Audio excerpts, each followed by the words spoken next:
Hi అండి అందరికీ. Thank you so much. Thumbnail చూసేసి వచ్చిన వాళ్ళందరికీ థ్యాంక్ యూ. ఇంకా మన సబ్స్క్రైబర్స్ అందరికి కూడా థ్యాంక్ యూ సో మచ్ అండి. మీ సపోర్టే కనుక లేకపోయింటే నేను ఈరోజు సాధించేదాన్ని కాదు, ఇట్లా ఉండేదాన్ని కూడా కాదు. Thank you so much. First of all అందరికీ కూడా ఫైనల్గా చెప్పేసేది ఇదే అనమాట. మనం ఇన్ని రోజులకి ఎదురు చూస్తున్న ఫస్ట్ పేమెంట్ అయితే వచ్చేసింది. అసలు ఇది అందుకోవడానికి దాదాపు నాకు ఫస్ట్ పేమెంట్ అందుకోవడానికి 1.5 ఇయర్ పట్టిందనమాట. అసలు కొంతమందికి అయితే 3 monthsలో మోనిటైజేషన్ అయిపోయింది, 4th 5th మంత్లో పేమెంట్ కూడా వచ్చేసిద్ది. బట్ కొంతమందికి సక్సెస్ అనేది తొందరగా వస్తుంది, కొంతమందికి లేట్గా వస్తుంది. అలానే మనకు కూడా అనమాట. కొంచెం లేట్ అయింది అనుకోవచ్చు. ఇంకా నాకంటే చాలా లేట్ ఉన్న వాళ్ళు చాలా మెంబర్స్ ఉన్నారు. ఇంకా నేను చాలా హ్యాపీ నాకు ఇంకా తొందరగా వచ్చింది అనేసి. ఏమనుకోకండి, ఆ పేమెంట్ వచ్చిన ఆనందంలో రెడీ ఏం అవ్వకుండా ఉండేసా. యాక్చువల్లీ నాకు ఎప్పుడైనా సింపుల్గా ఉండడం ఇష్టం. నేను ఎలా ఉన్నానో అలానే నా హ్యాపీనెస్ని మీతో షేర్ చేసుకుంటా. నేను పెద్దగా రెడీ అవ్వాలన్నా నాకు అంత ఇంట్రెస్ట్ ఏమి ఉండదు. ఫస్ట్ ఆఫ్ ఆల్ అంటే పెద్ద లాగ్ చేయకుండా నేను ఫేస్ చేసింది మాత్రమే చెప్పుకుంటా మీతో. ఎందుకంటే మీతో కాబట్టి నేను ఎవరితో షేర్ చేసుకుంటా చెప్పండి. సో ఫస్ట్ ఆఫ్ ఆల్ మనకి మనీ రావాలి, మన యూట్యూబ్ నుంచి ఎర్న్ చేసుకోవాలి, మనం కూడా ఇంట్లో ఉండి ఆ గిన్నెలు తోముకుంటాను మన ఇంట్లో మన వాతావరణం చూపించుకుంటా, ఇంకా మనం కష్టపడి మనం రీల్స్ చేసుకుంటా. ఎందుకు ఆ పనులు, ఆ రీల్స్ చేసుకోవడం ఎందుకు అవి అని అంటారు. ఆ రీల్స్ చేసే ఈరోజు ఇంత డబ్బు సంపాదించామండి.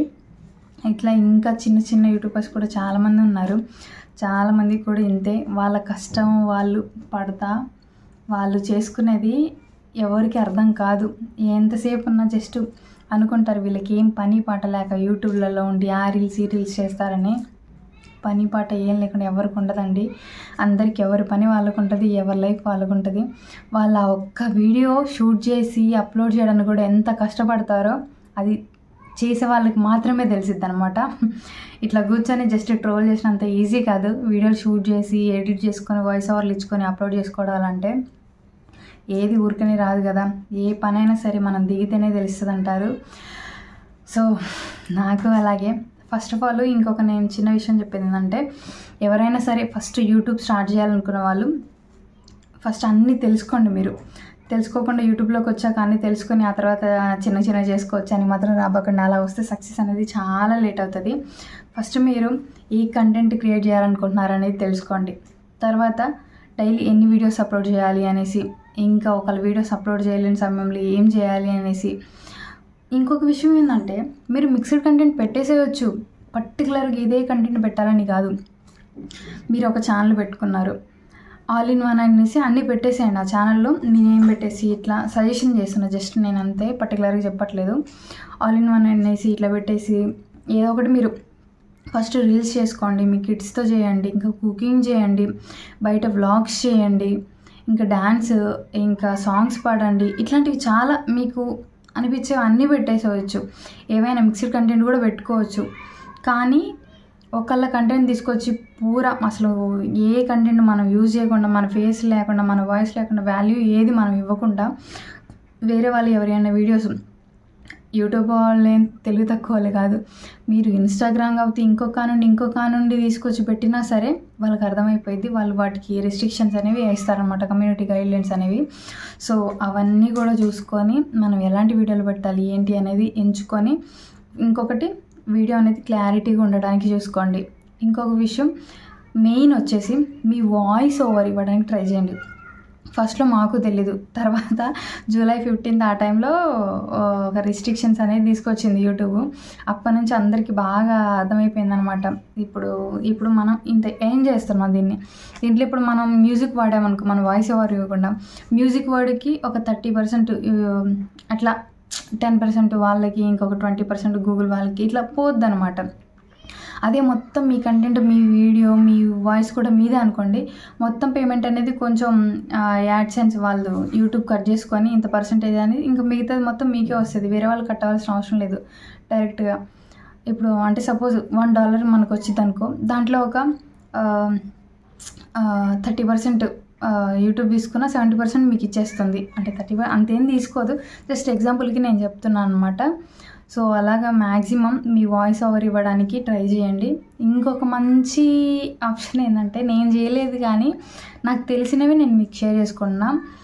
ఈ రోజుల్లో ఎలా అంటే మన ఈ రీల్స్ వీటికంటే కూడా అవతల వాళ్ళ ఉద్దేశం నేను చెప్తున్నా. మన లైఫ్లో ఎలా ఉంటుందో తెలియదు కానీ అవతల వాళ్ళ లైఫ్లో ఏం జరుగుతుంది, వాడు ఏం చేస్తున్నాడు రోజు పొద్దునుంచి అని ఇంట్రెస్ట్ ఎక్కువ అనమాట జనాలకి. సో అలాంటి కంటెంట్ చేయడానికి మ్యాక్సిమం ట్రై చేయండి. అంటే మీరు పొద్దునుంచి సాయంత్రం వరకు ఏం చేస్తారు ఇంట్లో ఉండేసి అనేసి, మీ రొటీన్ లైఫ్ స్టైల్ ఏంటి అనేసి అవి చూపించడానికి మీ వాయిస్ ఓవర్ ఇవ్వండి. మీరు చేసేది బ్యాక్గ్రౌండ్లో మీరు చెప్పండి అనమాట మీ వాయిస్తో. చాలా బాగా రీచ్ ఉంటుంది. ఇది ఇదివరకు నాకు తెలీదు. నాకు ఉండంగా చూస్తూ యూట్యూబ్లో రన్ అవుతూ ఉంటుంటే నాకు ఇవన్నీ తెలిసినాయి అనమాట. అట్లా కొన్ని యూట్యూబ్లోకి వచ్చి తెలుసుకునేదానికంటే తెలుసుకొని రావడం అనేది చాలా బెటర్ నా ఉద్దేశంలో అయితే. ఎందుకంటే మనకు తెలియకుండా ఏదో అట్లా దూరిపోయాము. అందుకనేసి నాకు చెప్తున్నా కదా, 1.5 year పట్టిందనమాట ఇది సంపాదించడానికి. అందుకనే నేను చెప్తున్నా అండి, నాకు తెలిసింది నేను మీతో షేర్ చేసుకోవాలని చేసుకుంటున్నా. ఇంకొకటి, first of all channel start చేయగానే వీడియోస్ పెట్టేయగానే వ్యూస్ వచ్చేసి ఛానల్ మానిటైజేషన్ అయ్యిద్ది అనుకోవాలండి. ఎందుకంటే 100 వీడియోలు పెడితేనే ఒక వీడియో వైరల్ అవుద్ది, లేదంటే ఇంకా ఎన్ని వీడియోలు పెడితే వైరల్ అవుతుందో కూడా తెలీదు. సో ఒక్క వీడియో వైరల్ అయినా సరే సబ్స్క్రైబర్స్ బాగా వస్తారు, వాచ్ టైమ్స్ కూడా బాగా అవుతాయి. మళ్ళీ చెప్తున్నాను నేను, మీరైతే ఏదైనా సరే తెలుసుకొని రండి. ఈ కంటెంట్ అని ఒక క్లారిటీతో రండి. అంతేగాని క్లారిటీ లేకుండా తెలుసుకోకుండా వస్తే మాత్రం చాలా ఇబ్బంది పడతారు యూట్యూబ్లో. ఇప్పటికీ మేము ఫేస్ చేస్తూనే ఉన్నాం, కష్టమైన నష్టమైనా కూడా. అట్లా మీరు కాకుండా మంచిగా ఉండాలనుకుంటే మాత్రం ఈ చిన్న టిప్ ఫాలో అయిపోండి, సరిపోతుంది. ఇంకొకటి, చాలామంది కూడా అంటారు మనీ రావాలంటే ఏం చేయాలి ఫస్ట్ అది ఇదని. ఫస్ట్ ఆఫ్ ఆల్ అండి, మీరు ఛానల్ స్టార్ట్ చేసిన తర్వాత వీడియోస్ డైలీ అప్లోడ్ చేస్తూనే ఉండాలి. టైమింగ్స్ అనేవి మీ ఇష్టం, మార్నింగ్, ఆఫ్టర్నూన్, ఈవినింగ్ ఇట్లా 3 వీడియోస్ అయితే కంపల్సరీ పెట్టుకోండి ఫస్ట్ ఛానల్ మానిటైజేషన్ కోసం. ఇంకొకటి best option, watch hours complete అవ్వడానికి లైవ్స్ అనేది చేయండి. ఖచ్చితంగా లైవ్ అయితే చేయండి, మంచి యూజ్ ఉంటుంది. తర్వాత వచ్చేసి లాంగ్ వీడియోస్కి ప్రిఫరెన్స్ ఇవ్వండి. ఒక లాంగ్ వీడియోస్ మేము పెట్టలేమనుకున్న వాళ్ళు లైవే కంటిన్యూగా చేసుకోండి, వాచ్ అవర్స్ వస్తాయి. ఇంకా లైవ్ కూడా చేయాలనుకోలేని వాళ్ళు షార్ట్ వీడియోస్ బాగా చేయడానికి ట్రై చేయండి. క్లారిటీ, వాయిస్ ఓవర్ అంతా బాగా చూసుకోండి. వాటికి వాచ్ అవర్స్ అవసరం లేదు, వ్యూస్ 3 monthsకి వచ్చేసి 90 daysలో 3 million వ్యూస్ అయితేనే షార్ట్స్ మానిటైజేషన్ అయింది. లేదా లాంగ్ మానిటైజేషన్ అంటే 90 daysలో 10 million వ్యూస్ రావాలి. అలా రావాలంటే కొంచెం కష్టమే. సో దాని బదులు 1 yearలో 4000 వాచ్ అవర్స్ కంప్లీట్ చేసుకోవడం నయమని నేను అంటాను. సో అది ట్రై చేయండి. అదంతా అయిపోయిన తర్వాత మనకి మానిటైజేషన్కి ఎలిజిబుల్ అవే అనుకో, మానిటైజేషన్ అప్లై చేస్తాము. అప్పుడు కూడా అప్లై చేసేటప్పుడు ఇంకొక చిన్న విషయము, అప్లై చేసేటప్పుడు మీరు పెట్టిన వీడియోలన్నీ కూడా 1కి 2 సార్లు చెక్ చేసుకోండి. ఎందుకంటే అక్కడ రిస్ట్రిక్షన్స్ అని ఉంటుంది. మనం వీడియో అప్లోడ్ చేసినప్పుడు వైటీ స్టూడియోలోకి వెళ్ళినప్పుడు తెలుస్తుంది. అక్కడ వ్యూస్ మీరు పెట్టింది పబ్లిక్లో పెట్టుకోవాలి, అన్లిస్ట్లో అనేసి అది ఉన్నప్పుడు రిస్ట్రిక్షన్స్ అని అక్కడ ఉంటుంది కదా, అక్కడ నన్ అని రావాలి, ఏమి ఎలాంటి ప్రాబ్లం లేదని. ఇంకా షార్ట్స్ పాలసీ కానీ ఇంకేమైనా అదర్ కమ్యూనిటీ గైడ్లైన్స్ కానీ ఇంకేమైనా వస్తే ఆ వీడియో అనేది ఉండదు, దాని మూలన ప్రాబ్లం అవుతుంది. సో అవి అయితే చెక్ చేసుకోండి. అవి చెక్ చేసుకున్న తర్వాత మీరు మానిటైజేషన్కి అప్లై చేసుకోండి. అప్లై చేసుకున్నాక మీకు గూగుల్ పిన్కి అంటే అప్లై చేసిన తర్వాత మీకు డాలర్స్ అనేవి స్టార్ట్ అవుతాయి. అప్పుడు $10 లేదా షార్ట్స్తో మానిటైజేషన్ అయిన వాళ్ళు ఉంటారు కదా, అలా అయినప్పుడు కూడా $10 వస్తాయి కదా. $10 కంప్లీట్ అయిన తర్వాత ఈ గూగుల్ పిన్కి అనేది మీరు అప్లై చేసుకోవాలి. గూగుల్ పిన్ అప్లై చేసుకోమనేసి వచ్చింది, రివర్స్లో చూపించా. అప్లై చేసుకోమని చెప్పేది అనమాట. అప్లై చేసుకుంటే మనకి ఇది వచ్చింది. ఇది వస్తేనే గూగుల్ యాడ్సెన్స్ అంటే యాడ్స్ నుంచి మనకి ఇది వాళ్ళు గూగుల్ యాడ్సెన్స్ నుంచి పంపిస్తారు మన ఛానల్లో యాడ్స్ ప్లే అవ్వడానికి. యాడ్స్ ప్లే అవ్వకపోతే మనకు మనీ రాదు. ఇది అనేది రావాల్సింది ఖచ్చితంగా. దీంట్లో అనేది ఒక పిన్ ఉంటుంది అనమాట, ఇట్లాగ ఒక పిన్ అనేది ఉంటుంది. సో ఆ పిన్ అనేది మనం ఎంటర్ చేయాలన్నమాట, 6 digits అక్కడ ఉంటుంది వెరిఫికేషన్ అనేది. అదంతా కంప్లీట్ అయిన తర్వాత $100 కంప్లీట్ అవ్వాలి ఖచ్చితంగా. $100 కంప్లీట్ అవుతే కానీ మీకు ఫస్ట్ పేమెంట్ అనేది రాదు. $100 కంప్లీట్ అయ్యేలోపు లాస్ట్ మంత్, ఇప్పుడు ఇది ఏంటి, ఇప్పుడు అక్టోబర్ కదా, అక్టోబర్ ఈరోజు 9th 10th ఈ మధ్యలో నాకు $100 కంప్లీట్ అవుతాయి అనుకో. ఇప్పుడు ఉండదు, ఈ మంత్ అక్టోబర్ 30 కదా, 31st something, September, October 31st కదా, 31st దాకా చూస్తారనమాట. 31st లోపు మీకు 100 కాదు $200 అయినా సరే నెక్స్ట్ మంత్ అంటే నవంబరు 16th 11th నుంచి 20 లోపు లేదా 16th లోపు సంథింగ్ ఏదో డేట్ ఉంటుంది, వాళ్ళు చెక్ చేస్తారు. తర్వాత 21 నుంచి 26th లోపు మన బ్యాంక్కి పంపిస్తారనమాట మనీ అనేది. సో ఆ లోపు మీరు ఇప్పుడు నాకు 9th లోపు ఒకవేళ $100 కంప్లీట్ అయినా సరే ఇంకా నాకు ఒక 20 days గ్యాప్ ఉంది కాబట్టి ఆ 20 daysలో కూడా ఇంకొక $100 వచ్చినాయి, ఇంకా మొత్తం $200. అలా ఫస్ట్ పేమెంట్ అనేది మీకు పడుతుంది. అట్లాగే నాకు పడ్డ పేమెంట్ ఇది. సో ఇదంతా సోదేందండి చెప్తున్నారు మీరు అనుకోవద్దు, నేను ఫేస్ చేసింది చెప్తున్నా. ఇంకొకటి మెయిన్ వచ్చేసి అసలు మీరు ఇచ్చేటప్పుడు బ్యాంక్ డీటెయిల్స్ ఇదంతా అయిపోయిన తర్వాత మీరు బ్యాంక్ డీటెయిల్స్ అడిగిద్ది. గూగుల్ పిన్ కూడా వచ్చిన తర్వాత గూగుల్ పిన్ అప్లోడ్ చేస్తేనే మీకు బ్యాంక్ డీటెయిల్స్ అడిగిద్ది అనమాట. ఇది అప్లోడ్ చేసిన తర్వాత వెరిఫికేషన్, గూగుల్ పిన్ వెరిఫికేషన్ కూడా అయిన తర్వాత మీకు ఇదన్నా అదే బ్యాంక్ డీటెయిల్స్ అనేది ఇవ్వమని అడిగిద్ది. అప్పుడు మీరు ఇచ్చేటప్పుడు మీ పర్టికులర్గా ఒక మెయిల్ నా మిస్టేక్ అదనమాట. 26కే నాకు పడిపోవాల్సింది. నేను మెయిల్ అనేది వేరే మెయిల్ ఇచ్చాను, బట్ ఆ మెయిల్ నా మొబైల్లో స్టోరేజ్ ఎక్కువ ఉంటుంది అనేసి ఫొటోస్ అన్నీ వస్తున్నాయని ఆ మెయిల్ తీసేసా. వేరే మెయిల్స్ నా యూట్యూబ్ మెయిల్స్ నేను పెట్టుకున్నాను అనమాట, వీటికే వస్తుందిలే మెసేజ్ అని. బట్ ఆ మెయిల్కి ఇచ్చాను కాబట్టి ఆ మెయిల్కి వెళ్ళింది మెసేజ్. వాళ్ళు ఆల్రెడీ 26 లోపే నాకు పంపించేసారు, కానీ నేనేంది ఆ మెయిల్ లేదు. తర్వాత వాళ్ళు నాకు ఫోన్ చేస్తే నేను రిసీవ్ చేయలేదు, వేరే ఏదో ఫ్రాడ్ కాల్స్ ఏమో అనుకొని.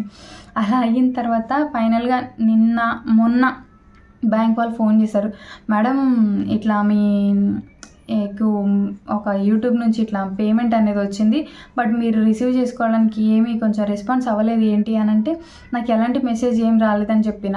తర్వాత ఇంకొకటి ఏంటంటే, ఎప్పుడైనా సరే పేమెంట్ అంటే ఈ మంత్ మనకు పేమెంట్ పడిద్ది అనుకోండి, అప్పుడు మీ అకౌంట్లో పర్టికులర్ 100 నుంచి 200 లోపు అమౌంట్ అయితే ఉంచుకోండి, మినిమం బ్యాలెన్స్. ఇంకొకటి మీ మొబైల్లో ఎవరికైనా రీఛార్జ్ లేకుండా మెసేజెస్, కాల్స్, రిసీవ్డ్ కాల్స్ ఇవన్నీ ఆగిపోతాయి చూసారు, అలా అస్సలు పెట్టుకోకండి. నేనైతే వైఫై ఉంది కదా అనేసి మెయిన్ బ్యాలెన్స్ వేయించుకోవడమే బంద్ చేశా.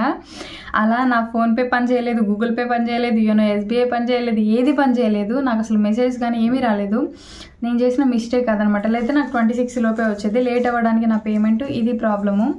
చూసుకోండి అన్నీ కూడా మీరు బ్యాంక్ డీటెయిల్స్. అక్కడ స్విఫ్ట్ కోడ్ అని ఒకటి అడిగిద్ది, మన బ్రాంచ్ది మనం బ్యాంక్ ఎక్కడ ఉంటుందో అది స్విఫ్ట్ కోడ్ అడిగిద్ది. అది మెయిన్ కరెక్ట్గా మీరు చెక్ చేసుకొని పెట్టండి. యూట్యూబ్లో మనం వెతికితే క్రోమ్లోకి వెళ్ళి ఇట్లా చూసుకొని చెక్ చేసుకొని వస్తుందని చెప్తారు. లేదంటే మీరు పర్టికులర్గా మీ దగ్గర బ్యాంక్ ఉంటే బ్యాంక్ దగ్గరికి వెళ్ళినా కూడా స్విఫ్ట్ కోడ్ వాళ్ళు ఇచ్చేస్తారనమాట. అది చెక్ చేసుకొని అది క్లారిటీ ఇవ్వండి. బ్యాంక్ డీటెయిల్స్ కానీ, మీ నేమ్ కానీ, మీ అడ్రస్ కానీ అంతా కూడా క్లారిటీ ఇవ్వండి. ఇంక ఇట్లానే ఎవరైనా మినిమం బ్యాలెన్స్ లేని వాళ్ళు మినిమం బ్యాలెన్స్ అంతా మెయింటైన్ చేయాలన్నమాట. ఖచ్చితంగా కరెక్ట్ టైంకి మనకి పేమెంట్ పడాలంటే నేనైతే చాలా టెన్షన్ తీసుకున్నా అండి. ఏంటి ఇంకా రాలేదు, నాకు అయిపోయిందా కూడా పేమెంట్ రాలా అనేసి. బట్ ఫైనల్గా అయితే పేమెంట్ వచ్చేసింది, చాలా హ్యాపీ. ఈరోజే అనమాట మా వారు నిన్న వెళ్ళాం బ్యాంక్కి, మా దగ్గర ఉన్న బ్యాంక్కి వెళ్ళేసి రిపోర్ట్ చేస్తే వాళ్ళు ఒక పేపరు వాళ్ళు ఇచ్చి నా సైన్ పెట్టించాను. అది తీసుకుపోయి ఈరోజు మెయిన్ బ్రాంచ్లో ఇచ్చామన్నమాట. ఇస్తే తను ఓకే అనేసి ఆ సార్ సాయంత్రం లోపు ఈవినింగ్ 4 లోపు నా సెండ్ చేస్తారు మనీ. పాపం ఆయన అన్నారు, ఏంటి మేడం మీ డబ్బులు మీరు తీసుకోవడానికి కూడా మేము ఇన్నిసార్లు ఫోన్ చేయాలా అని. అలా కాదు సార్, మాకు కొంచెం పనిలో ఉండి కుదరలేదు, మేము మధ్యాహ్నం లోపు వస్తామని చెప్తే ఓకే మేడం థ్యాంక్ యూ అనేసి చెప్పారన్నమాట. కానీ కొంతమంది అలా పాజిటివ్గా రియాక్ట్ అవ్వరు, ఇంకొంతమంది నెగిటివ్గా రియాక్ట్ అయ్యే వాళ్ళు చాలామంది ఉంటారు. సో అలాంటివి కూడా జరుగుతూ ఉంటాయి, చూసుకోండి క్లారిటీగా. ఫైనల్గా ఇదంతా సోది ఎందుకండి, ఎంత వచ్చింది ఏందని చెప్తారా అని అంటారా? ఎంత వచ్చింది అనేది మీరే గెస్ చేయండి, మీకే వదిలేస్తున్నా నేనైతే. ఏంటండి ఇంతసేపు మాట్లాడి ఏం చెప్పారా అనుకోవద్దు, నేను చెప్పట్లేదు. ఖచ్చితంగా మీరు ఎవరికైనా సరే మీకు తెలిసే ఉంటుంది కొంతమందికి. ఫస్ట్ పేమెంట్ ఎంత వచ్చింది అనేది మీరే చెప్పండి. నిజంగా నా చేతిలో ఉన్నంత పేమెంట్ కూడా నాకు వచ్చిన పేమెంట్. సో చెప్పేసేయండి మీరే, మ్యాక్సిమం ఎంత వచ్చి ఉంటుంది అనుకుంటారు మీరు. నిజం చెప్తున్నా, ఇందులోనే ఒక చిన్న క్వశ్చన్ కూడా, కరెక్ట్గా నాకు ఎంత వచ్చి ఉంటుంది పేమెంటు అని మీరు చెప్పగలిగితే నేను మాత్రం వాళ్ళకి గివ్ అవే ఖచ్చితంగా ప్లాన్ చేస్తాను అండి. ఇంకా ప్లాన్ చేసేది కూడా ఏం లేదు. ఇందులో కరెక్ట్గా ఫస్ట్ పేమెంట్ ఎంత వచ్చిందని చెప్పే వాళ్ళకి, కామెంట్ చేసిన వాళ్ళకి కరెక్ట్గా దానికి వచ్చే లైక్స్ బట్టి, అంటే వాళ్ళు చేసిన కామెంట్కి వచ్చే లైక్స్ బట్టి అది కరెక్టా కాదా అని మీరు కరెక్ట్ గెస్ చేస్తే మాత్రం నేను ఖచ్చితంగా గివ్ అవే ఇస్తాను మీకు, ఓకేనా? ఇందులోనే చెప్పేస్తున్నా, మళ్ళీ గివ్ అవే కోసం నేను సపరేట్గా కూడా ప్లాన్ చేయట్లే. మన సబ్స్క్రైబర్స్ కూడా చాలామంది అడిగారు, రమా గారు గివ్ అవే ప్లాన్ చేస్తారా ఫస్ట్ పేమెంట్ వచ్చిన తర్వాత అని. నేను చెప్పలేదు, బట్ ఇప్పుడైతే ఖచ్చితంగా చెప్తున్నా. ఇంకొకటి మెయిన్, నా ఫస్ట్ పేమెంట్ వచ్చేసి నేను మీ అందరికి కూడా చెప్పాను మా అమ్మకి ఇవ్వాలని. మా అమ్మకే ఇస్తానండి ఖచ్చితంగా. ఆమెకి నేను ఫోన్ చేసి కూడా అమ్మ పేమెంట్ వచ్చింది నేను నీకు ఇస్తా, బ్యాంక్కి సెండ్ చేస్తా, బట్ అంటే కూడా నాకు వద్దు, నా దగ్గర ఉంటే ఖర్చు అవుతే నీ దగ్గరే పెట్టు, నాకు అవసరమైనప్పుడు అడుగుతానింది. సో నా దగ్గరే ఉంచుతాను, నేను మాత్రం ఖర్చు చేయను, అది మాత్రం ఖచ్చితంగా చెప్తున్నా. మా అమ్మ కోసమే. సెకండ్ వచ్చే పేమెంట్ నుంచి నేను యూజ్ చేసుకోవాలా లేకపోతే దాపెట్టుకోవాలా అనేది మాత్రం చెప్తాను, అప్పుడు చూద్దాము. బట్ మొదటిది ఎవరికైనా సెంటిమెంట్ ఉంటుంది కదా, సో అలానే అనమాట. నాకు ఫైనల్గా అయితే ఇది గెస్ చేసిన వాళ్ళకి మాత్రం ఖచ్చితంగా గివ్ అవే ఇస్తాను నేను. అది ఏంటి అనేది నేను చెప్పాను. ఫస్ట్ మరి ఎంతమంది కరెక్ట్ చెప్తారో ఎంతమంది రాంగ్ చెప్తారో తెలియదు. ఇంకా చెప్పడానికి కూడా ఏం లేదు. ఏంటి రమా గారు ఉండి ఇంత వచ్చిందని చెప్పారు, పర్టికులర్గా చెప్పరు ఏంది అని అంటారా? ప్లీజ్ ఏమనుకోవద్దు, దయచేసి తప్పుగా అనుకోవద్దు. జస్ట్ మీకోసమే కదండి నేను చెప్తాను. గివ్ అవే ఇవ్వాలి అనుకుంటే కామెంట్ చేయండి, లేదు అనుకున్నా అది కూడా కామెంట్ చేయండి, ఓకేనా? తప్పుగా అయితే అనుకోవద్దు. Thank you so much. మీ సపోర్ట్ లేకపోయింటే ఇక్కడికి చేరుకునేదాన్ని కాదు, ఇది వచ్చేది కాదు. నన్ను ఇంకొకటి మెయిన్ విషయం చెప్తాను. ఏంటి అంటే ఫస్ట్ ఆఫ్ ఆల్ నేను యూట్యూబ్ మాత్రం ఎంత కష్టమైన బంద్ చేయనండి. ఎవరు ఎన్ని మాటలు అన్నా ఎన్నన్నా కూడా. మా ఫాదర్ ఎక్స్పైర్ అయినప్పుడు నన్ను చాలామంది అన్నారు, ఎందుకు అంత గతి లేకుండా యూట్యూబ్ చేసుకుంటున్నారు, ఎందుకు ఆ పిచ్చి వీడియోలు అది ఇదని. గతి లేక కాదు, ఆ యూట్యూబే లేకపోయింటే మా నాన్న ఆఖరి చూపు నాకు దొరికేది కాదు. నిజం చెప్తున్నా, నిజంగా అండి. మా నాన్న ఆఖరి చూపు నాకు యూట్యూబ్ ద్వారానే దొరికింది. సో నా లైఫ్లో నేను మాత్రం యూట్యూబ్ని మిస్ చేసుకోలేను. నేను యూట్యూబ్ లైఫ్లో నేను ఉన్నన్నాళ్ళు అది ఎంత కష్టమైనా సరే డైలీ ఒక్క వీడియో అయినా సరే అప్లోడ్ చేసుకుంటా. యూట్యూబ్ నా మాత్రం వదిలిపెట్టిన, ఎంత కష్టమైనా ఎంత వదిలేసుకోవాలని అనిపించినా కూడా ఫైనల్గా నేను చెప్పే మాట అది, ఎవరు ఎన్ని చెప్పి ఎన్ని అనుకున్నా వదిలేయడమే, చూడదాం అంటారు కదా. సో అట్లానే ఇది నా లైఫ్లో. మా హస్బెండ్, నా పాప, మా ఫ్యామిలీ ఎలాగో సేమ్ యూట్యూబ్ కూడా అంతే, యూట్యూబ్లో ఉన్న వాళ్ళు కూడా అంతే, నా ఫ్యామిలీ అంతేనండి. ఇంకా నేను ఫైనల్గా చెప్పుకోవాల్సింది చెప్పేది ఇంకా అంతకు మించి నేను చెప్పాలని కూడా ఏమనుకోవట్లా. నాకు బాధ అయినా సంతోషమైనా నేను ఎవ్రీడే మీతో షేర్ చేసుకుంటాను, లైవ్లో అయినా సరే వీడియోస్లో అయినా కూడా. ఇంక ఇదనమాట, వదిలేస్తాను. మీకే ఎంత వచ్చింది అనేది కామెంట్ చేసేయండి. ఇంకా చెప్పాలి అంటే మీరు కరెక్ట్గా కామెంట్ చేస్తే అయితే నేను చెప్పా కదా గివ్ అవే ఇస్తా అన్న. రాంగ్గా చెప్పినా సరే ఏం లేదు, కరెక్ట్గా ఎంతమంది చెప్తారో చూద్దాము. తర్వాత వచ్చేసి నేను ఒక షార్ట్ వీడియోలో అయితే కంపల్సరీ చెప్తా ఎంత వచ్చింది ఏంటి అనేది. అంటే పర్టికులర్గా మెన్షన్ చేసి చెప్పకూడదు, బట్ చెప్తాను, ఓకేనా? మీరు కరెక్ట్గా చెప్పగలిగితే, లేదు అంటే చూద్దాం, ఓకేనా? Thank you so much. ఇది సాధించింది మీ వల్లే. Thank you so much. Video నచ్చితే లైక్ చేయండి. లైక్ చేసిన తర్వాత మర్చిపోకుండా హైప్ ఆప్షన్ ఉంటుంది కదా, దాని మీద ట్యాప్ చేయండి. 3 times ఉంటుంది హైప్ ఆప్షను. మీరు కనుక హైప్ ఆప్షన్ ఆన్ చేస్తే ఇట్లా దాని మీద ట్యాప్ చేసి హైప్ చేస్తే 3 times మన వీడియో చాలా రికమెండేషన్లోకి వెళ్ళిద్ది అనమాట, చాలామందికి కూడా వెళ్ళిద్ది అనమాట, ఓకేనా? థ్యాంక్ యూ సో మచ్ అండి. మీరు ఎప్పుడు ఇలానే సపోర్ట్ చేస్తూ ఉండాలని మనస్ఫూర్తిగా కోరుకుంటున్నా. Thank you so much. Bye.